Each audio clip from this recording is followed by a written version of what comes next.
Welcome to Living a Full Life podcast. Join us as we explore health topics that encourage raising healthy children, living a healthy life, and living the best life possible. Now, here's your host.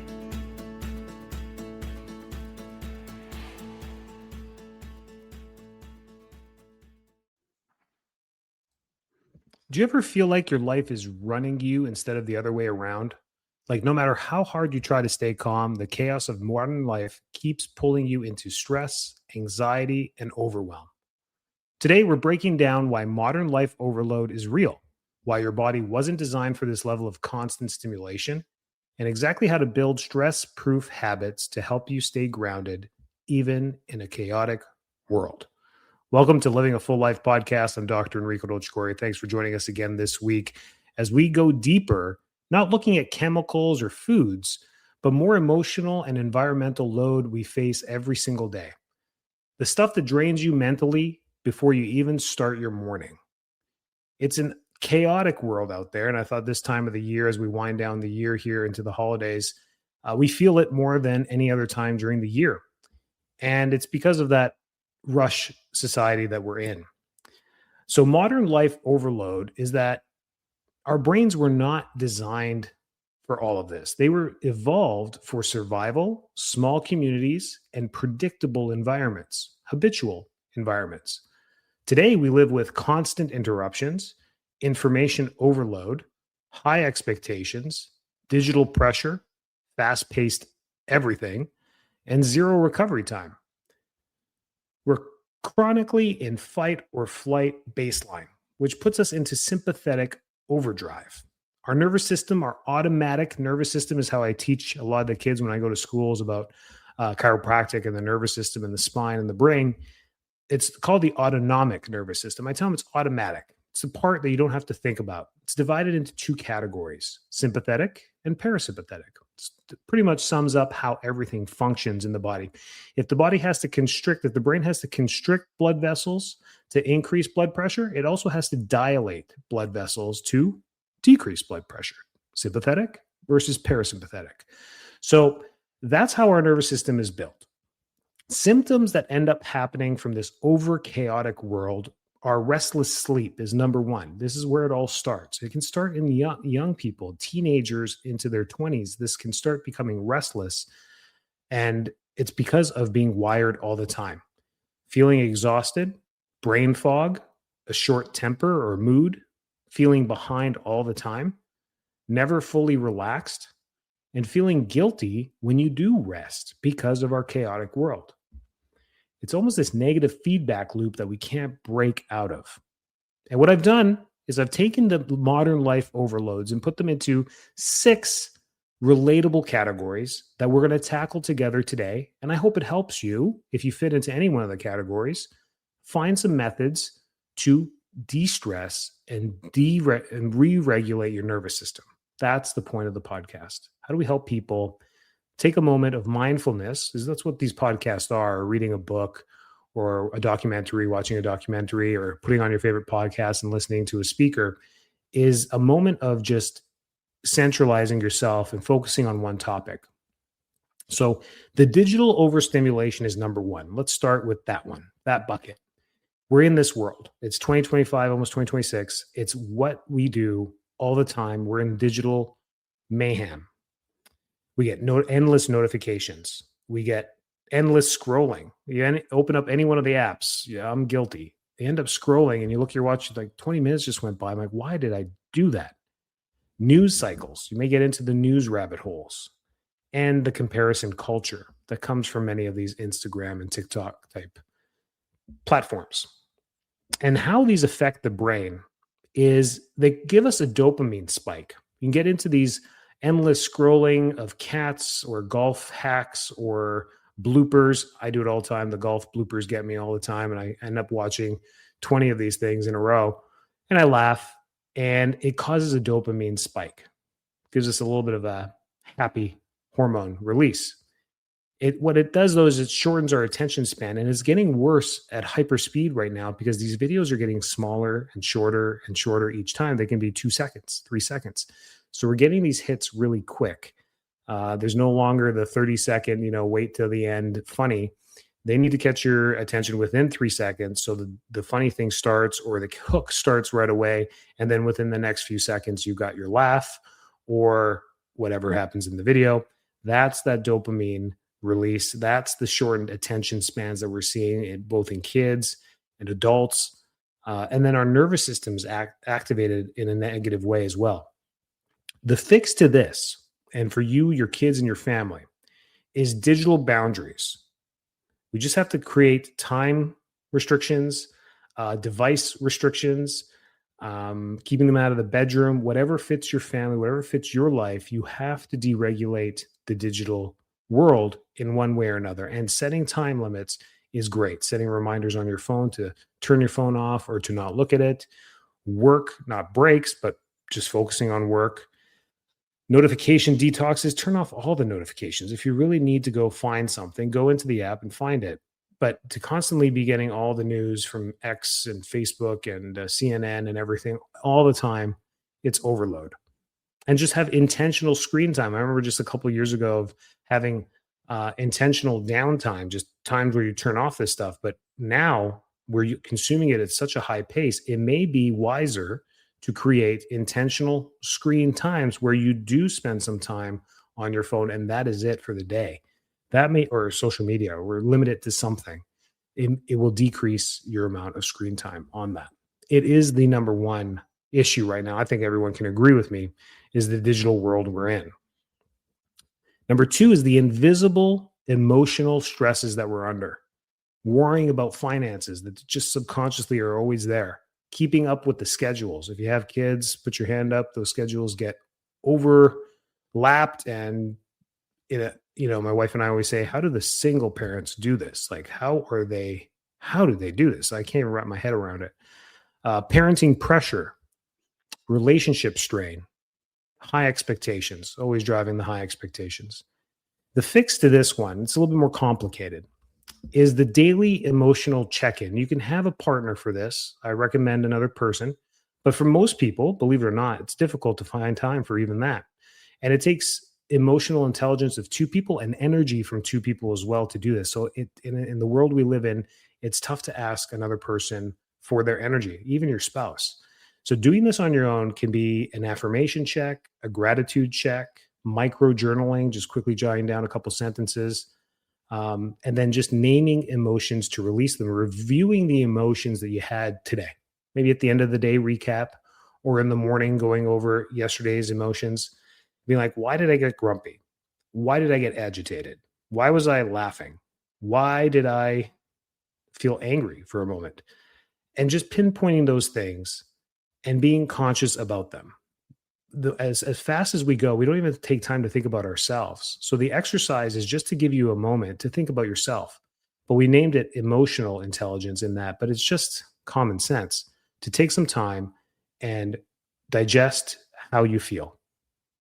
Number three, overcommitment culture. You're asked to do 1,000 things every day. And if you're like me, the yes man, my wife hates it, and it's to my own demise, and you say yes to a lot of things, your schedule fills up very quickly. And then you end up realizing you double booked. I do that almost every day. The overcommitment culture is being busy does not equal a badge of honor. I'm still waiting for mine in the mail, or does it come from the president? I'm not sure where this badge of honor comes from for being busy, but I yet to receive mine. And I'm going to break the news to you. You're not going to get yours either. So it doesn't come with a badge. Saying yes too often just overbooks you.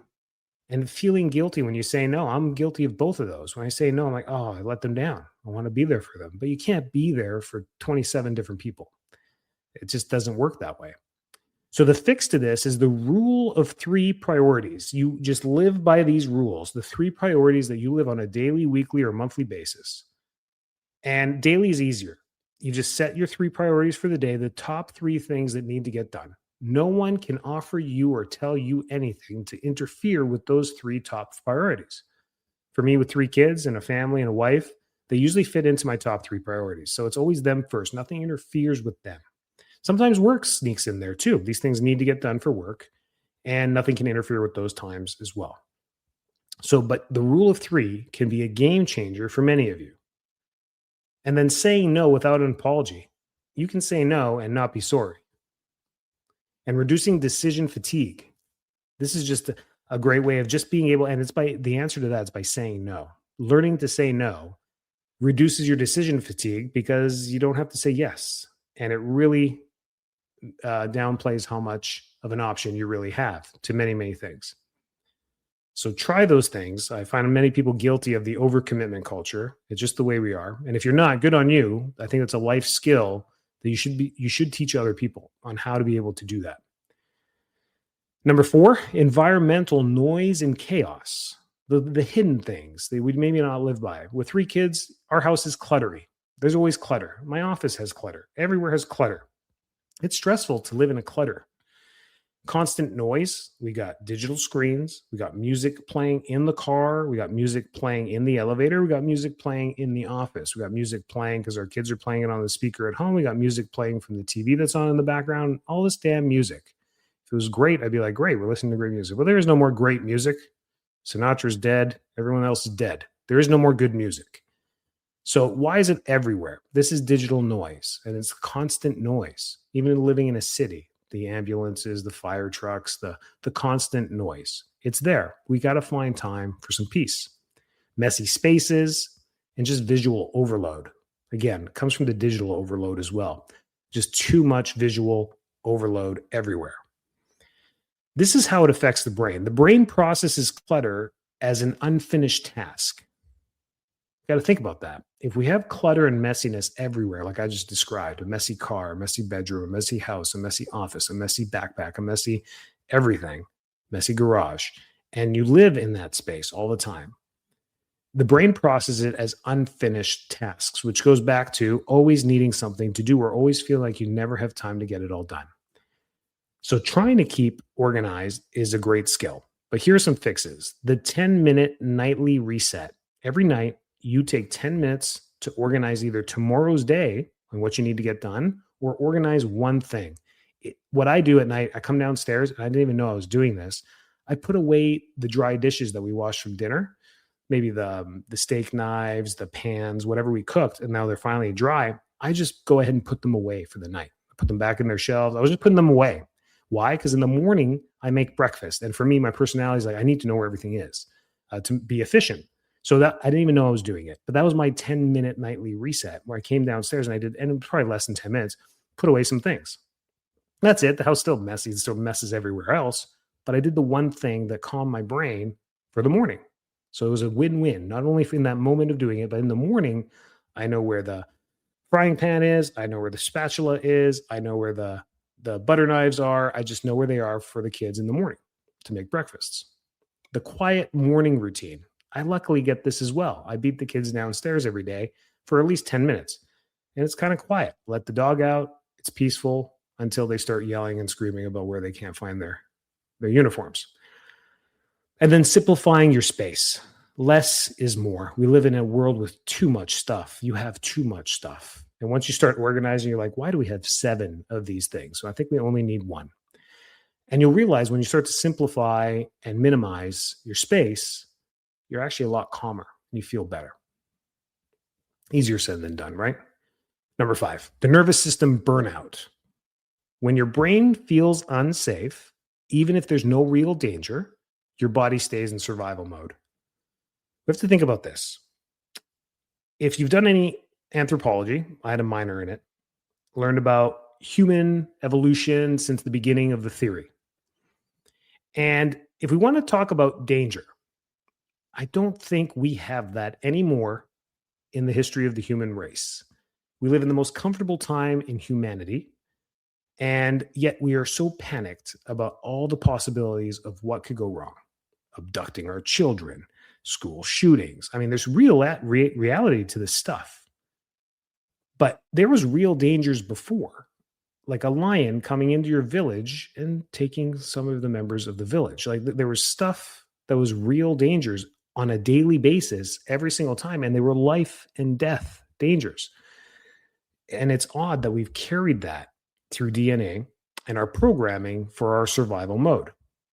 So the signs of this in our modern day life is that a racing mind is usually that danger, fight, or flight response. When we can't settle our mind, it's racing all the time because we are stuck in survival mode.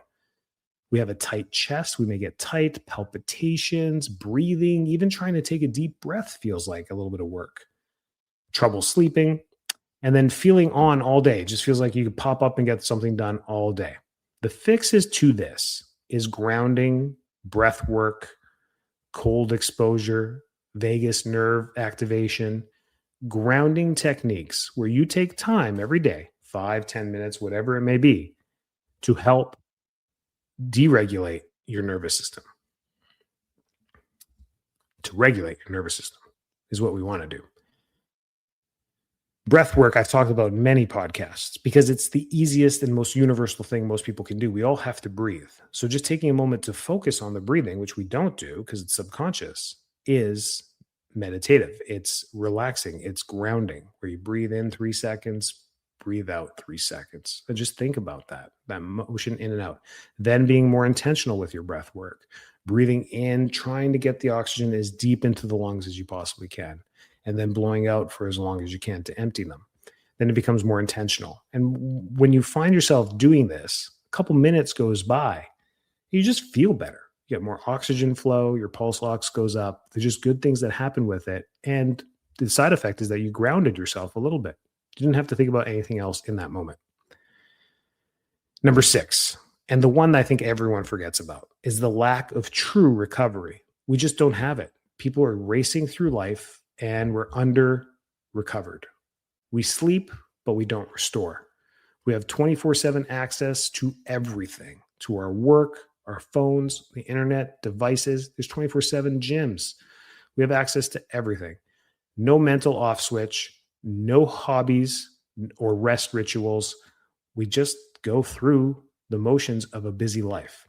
A couple fixes, maybe not so easy, is structuring rest. A non-negotiable bedtime that you follow every single night, 7 days a week. Non-negotiable. And a wake-up time. So you get that 7 to 8 hours. Analog hobbies. Stuff you do by yourself. Hobbies that you enjoy. Finding that time. You say, but I have kids. I've got work, business owner, whatever it may be. You got to find those things you do by yourself. Whether they're for 10 minutes, 1 hour, 4 hours, once a week, twice a month, whatever it may be, got to fit those into your life. And the end of day decompression ritual. Just at the end of the day, winding down, turning off your phones, turning off the screens, and giving yourself some time to just unwind. That moment of silence, and then getting up and getting ready for bed. So the stress-proof method, the habits that we have of building a resilient mind and body. Habit number 1 that you should walk away with is create a morning calm window.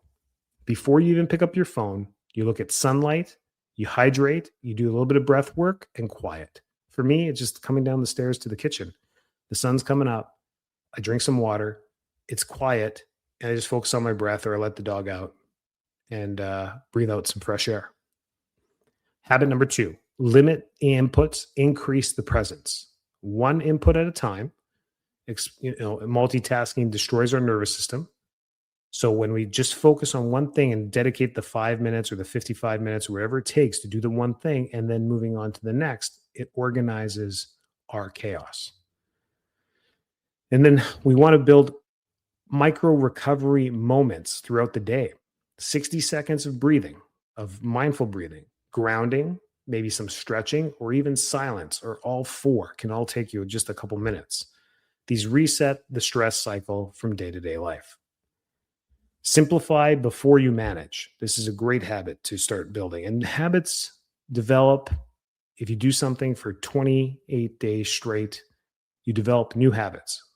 So pick 1 or 2 of these things, start doing them, and see how they change. You're going to incorporate these into your life. The less you carry, the less your nervous system has to monitor. We want to talk about our schedules, our commitments, our environments, and get those all organized. What do we really need to do? What are less on the priority list? And how does this all work? And then anchor your evenings. So you just kind of work through the day there. Anchor your evenings, have an evening routine that signals the brain to shut down. Lights down, no screens 45 minutes before bed, taking your magnesium at night, being mindful or gratitude or having some time of reflection for the day, and just some slow breathing. It's a great evening routine that can take a few minutes right before bed. I know many of you fit all the molds that we talked about today: the busy mom or the professional, the constant overload, the fatigue, the irritability, maybe chronic headaches. It's from the digital burden and the lack of recovery is where we get all this burnout from. So you can have a big shift, and you just need to do this in a 24-hour overload reset that we talked about. All it takes is today or tomorrow. You focus on these things in a morning, afternoon, and evening type ritual, where in the morning you don't look at your phone first, you get some light exposure, you do a little bit of breathing. During the midday, you do one task that's screen free. Maybe eat your lunch, no screen. Try that for once. We're looking at our phones as we eat. Just eat without a distraction. And then in the evening, have your digital sunset where you have 10 minutes, of home rest. You take your magnesium, you have an early wind down to bed. And this just gives you a doable plan that you can start implementing tomorrow. If this resonated with you, DM me in the personal messages online or email us at info@fulllifetampa.com, the word reset. And we'll give you a free guide on everything we just said today, all in a nice PDF format. If you enjoyed this, share it, leave a comment, give it to a friend, tell them all about it, or even send us some comments on your own on what you want us to talk about. And we'll dive into that as well. Stay well, stay healthy, and take care. Thanks so much for tuning into this episode of Living a Full Life podcast. If you're enjoying the show, please feel free to rate, subscribe, and leave a review wherever you listen to your podcasts. That helps others find the show, and we greatly appreciate it. Thanks again for tuning in, and we'll catch you in the next episode.